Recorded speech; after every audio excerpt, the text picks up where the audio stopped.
வணக்கம் ஃப்ரெண்ட்ஸ். இன்றைக்கி நான் என்ன செஞ்சு காட்ட போகிறேன்னா, புளிச்சக்கீரை எப்படி செய்யலான்னு பார்க்கலாம். ரொம்ப ஈஸியாக செஞ்சு காட்டுறேன். வீடியோ ஃபுல்லாக பாருங்கள். அப்புறம் இந்த புளிச்சக்கீரையில் வந்து ஏகப்பட்ட நன்மைகள் இருக்குங்க. அதனால் இது நம்ம கண்டிப்பாக செஞ்சு சாப்பிடணும்.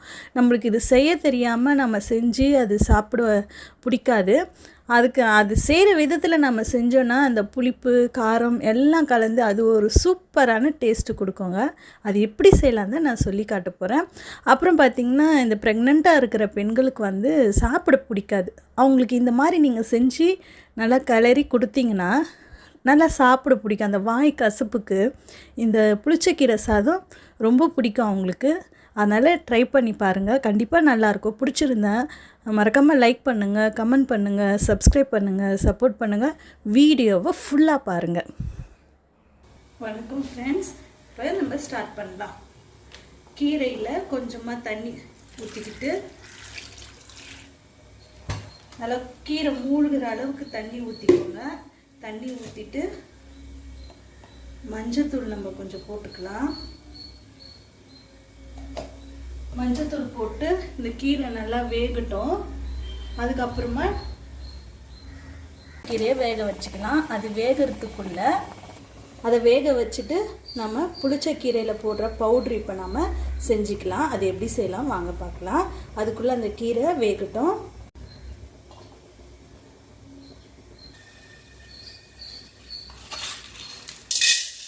உளுந்து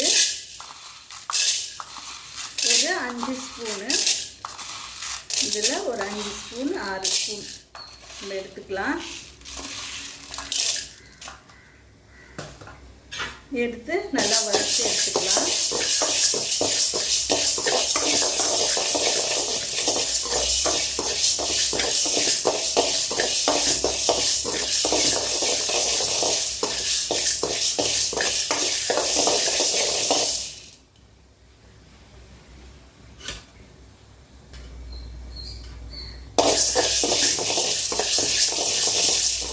மீடியம் ஃப்ளேமில் வச்சுட்டு வறுக்கணும். ரொம்ப ஜாஸ்தி வச்சு வறுத்தா தீஞ்சிடும். நல்லா வறுத்து எடுத்துக்கலாம். ஒரு பாருங்க, நல்லா ப்ரௌன் ஆயிடுச்சு.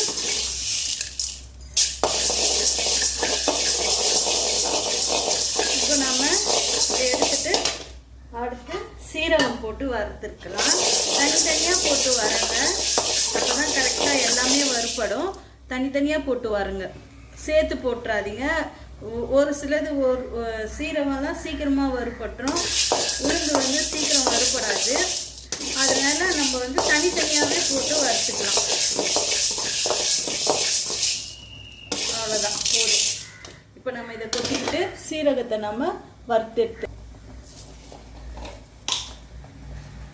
இப்போது சீரகம் ஒரு 2 ஸ்பூன் போதும், நிறைய வேண்டாம். அப்புறம் சீரகம் ரொம்ப ஃப்ளேவராக இருக்கும். அதான் சீரகம் ஒரு 2 ஸ்பூன் போட்டால் போதும்.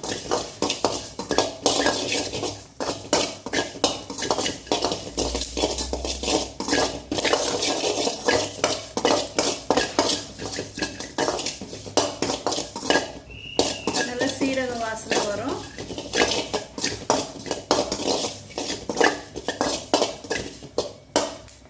அவ்வளோதான். இப்போ இதை எடுத்துடலாம்.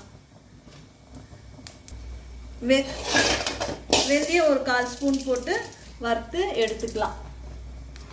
இப்போ ஒரு 7-8 காஞ்ச மிளகா போட்டு வறுத்து எடுத்துக்கலாம்.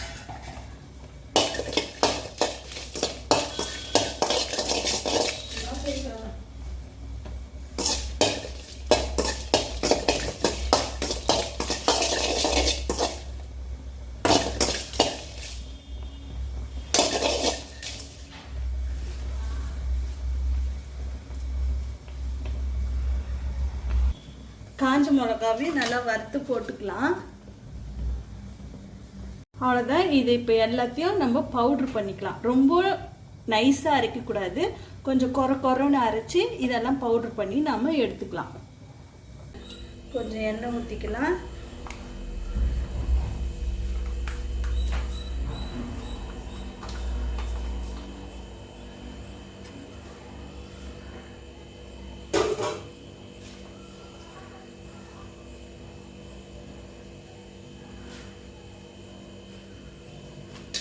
வெங்காயம் போட்டுக்கலாம்.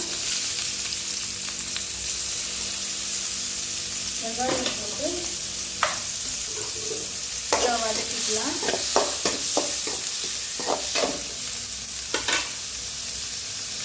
வெங்காயம் வதங்கட்டும். வெங்காயம் கூடவே ஒரு கைப்பிடி காஞ்ச மிளகாய் போட்டு வதக்கிக்கலாம்.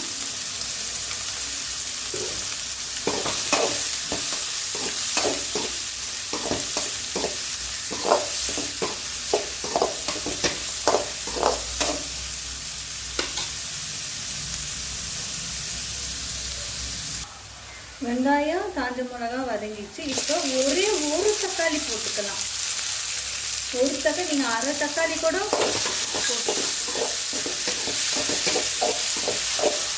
போட்டு இதையும் கொஞ்சம் நல்லா வதக்கிக்கலாம். இதை வதக்கிட்டு நம்ம இந்த புளிச்சக்கீரை வந்து நான் வேக வச்சு வடிகட்டி எடுத்து வச்சுருக்கிறேன். இங்கே பாருங்கள், இதில் வந்து இந்த தாளிப்பை போட்டு நம்ம கடைஞ்சி எடுத்துடலாம். இப்போ இது நல்லா வதங்கட்டும்.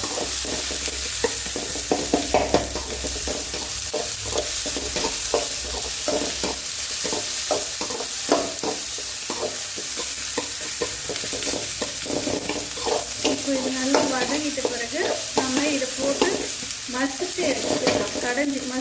கடைஞ்சி எடுத்துடலாம். இதை ஏன் காஞ்ச மிளகாய் போடுறோன்னா கீரை ரொம்ப புளிப்பாக இருக்கும். நம்ம கூட காரம் போட்டால் தான் அந்த புளிப்புக்கும் காரத்துக்கும் ஈக்குவலாக இருக்கணும். அப்போ தான் அந்த ஃப்ளேவர் வந்து நம்மளுக்கு நல்லா எடுத்து கொடுக்கும்.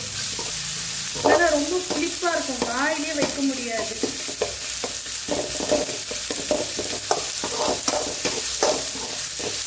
இது வந்து கிராமத்து ஸ்டைலில் நான் செஞ்சிட்ருக்கிறேன். நல்லா வதங்கிடுச்சு. இப்போ ஸ்டவ்வை ஆஃப் பண்ணிவிட்டு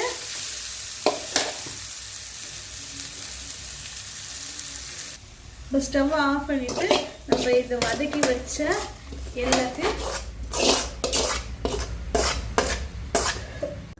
இந்த புளிச்சக்கீரை வந்து கடையணுன்னு இல்லை, நீங்கள் மிக்ஸி ஜாரில் கூட போட்டு அரைச்சி எடுத்துக்கலாம். மற்ற கீரைங்க மாதிரி இல்லை, இது ஜாரில் கூட போட்டு அரைச்சி நம்மளுக்கு நல்லாயிருக்கும் சட்னி மாதிரி. இப்போ புதினாலாம் நம்ம அரைக்கிறோம்ல, அந்த மாதிரி இது அரைச்சி எடுத்து செஞ்சால் கூட நல்லாயிருக்கும். அது உங்களுடைய இஷ்டம் தான். கடையிறதோ மிக்ஸி ஜாரில் போட்டு அரைக்கிறதோ உங்களுடைய இஷ்டம்தான்.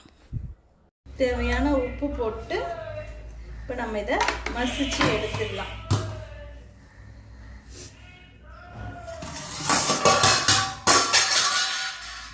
இதை மத்தில் கடைஞ்சி எடுத்துடலாம்.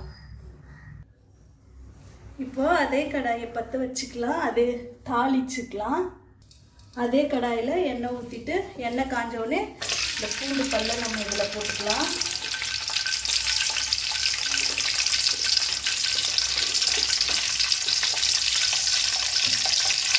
நல்லா ஒரு 10 பூண்டு பல் போட்டுக்கோங்க. எண்ணெய் நல்லா கொஞ்சம் தாராளமாக ஊற்றிக்கோங்க. இந்த கீரையை நம்ம இதில் போட்டு நல்லா கறக்க போகிறோம்.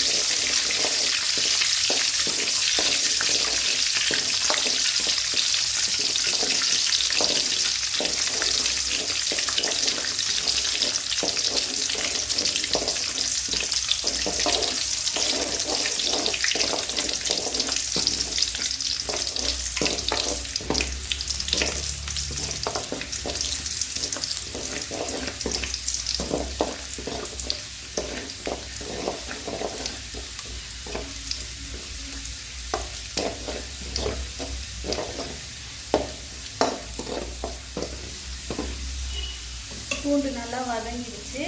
வதங்கினோடனே காஞ்ச மிளகாய் போட்டுக்கலாம். ஒரு 4 காஞ்ச மிளகாய்.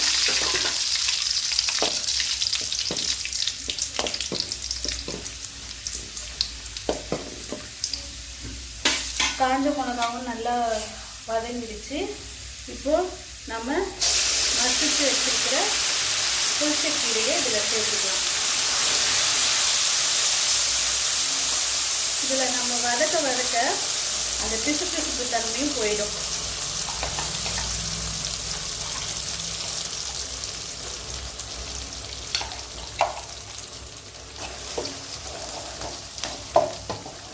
நல்லா இந்த கீரையை போட்டு நல்லா பரட்டி வாட்டி எடுக்கணும்.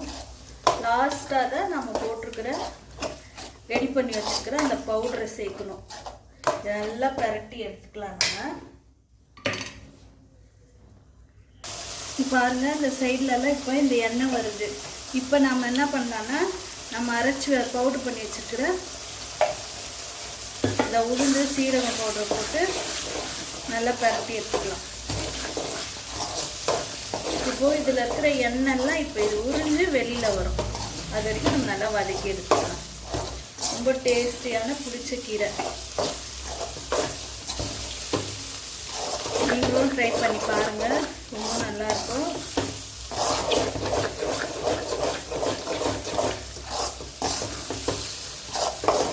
நல்லா அல்வா மாதிரி வரும்.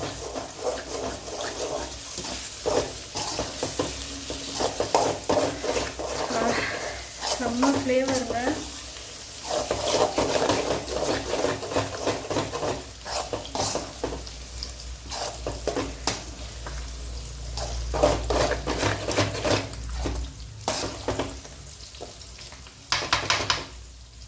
நல்லா அந்த எண்ணெய் வெளியில் வரட்டும், அது வரைக்கும் கைவிடாத வதக்கிட்டே இருங்க. பாருங்க நல்லா இந்த மாதிரி எண்ணெய் நல்லா இப்படி மேலே வரணும்.